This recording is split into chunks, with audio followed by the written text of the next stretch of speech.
Hey, have you got a minute? Cool, because it's a 1 Minute Wednesday. And this is a pretty cool cache. Oh yeah.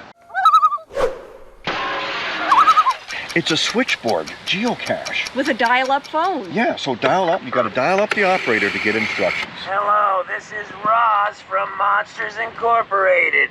All of our operators are currently busy assisting other customers. Since I see you didn't file your paperwork last night, I will presume you once again missed your training.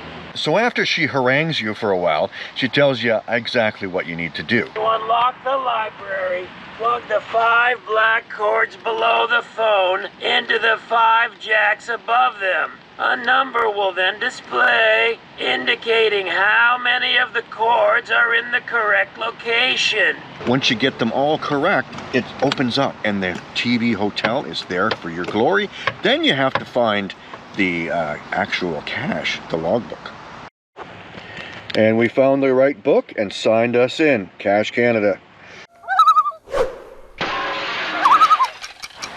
Absolutely one of the best Gadget cache, TV hotel, geocache, whatever, I have ever seen in my total time geocaching. This was incredibly amazing. So very, very cool. And thanks to the CO for putting this together for everyone to enjoy. You got to come to Washington, check out this geocache. It's amazing. Thanks for watching, and where will geocaching take you?